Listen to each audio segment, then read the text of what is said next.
मेरे क्लास 10 के Avengers assemble. आज हम लोग प्राइम फैक्टराइजेशन के बारे में पढ़ने वाले हैं। बहुत ही इंपॉर्टेंट टॉपिक है, सो फटाफट आओ। प्राइम फैक्टराइजेशन का यही फंडा है कि मैं कोई भी नेचुरल नंबर बना सकता हूँ सिर्फ और सिर्फ प्राइम नंबर्स को मल्टीप्लाई करके। फॉर एग्जांपल अगर मैं नंबर 80 लूँ, अब मुझे 80 को डिवाइड करना है कोई प्राइम नंबर से। अब मुझे दिख रहा है कि ये 2 से डिविजिबल है तो 2 से डिवाइड करूँगा। ऐसे ही मुझे 40 को भी अब डिवाइड करना है कोई प्राइम नंबर से। मुझे दिख रहा है कि ये 2 से डिविजिबल है तो बस करते जाएंगे। 20 आया, 20 को डिवाइड करेंगे 2 से। 10 आया, 2 से डिवाइड किया 5। अब जैसे ही मेरा एक प्राइम नंबर आ गया, ये मेरा लास्ट डिवीजन होने वाला है बस।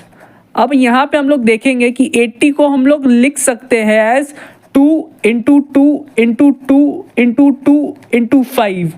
सो देखो ये 80 टूट चुका है प्राइम फैक्टर्स में। 2 और 5 दोनों प्राइम नंबर्स है, तो 80 को हम लिख सकते हैं as 2 to the power 4 into 5। तो ऐसे ही कोई भी नंबर्स को हम लोग तोड़ सकते हैं प्राइम फैक्टर्स में, और इसी को हम लोग प्राइम फैक्टराइजेशन कहते हैं। और ये ऑर्डर इंपॉर्टेंट नहीं है। हो सकता था मैं पहले 80 को 5 से डिवाइड कर दूं, पर फिर हम देखेंगे कि सेम ही चीज़ आएगा। तो ऑर्डर इंपॉर्टेंट नहीं है हमारा। देखो सेम चीज़ आए 2 to the power 4 into 5 which is 80, तो ऑर्डर इंपॉर्टेंट नहीं है।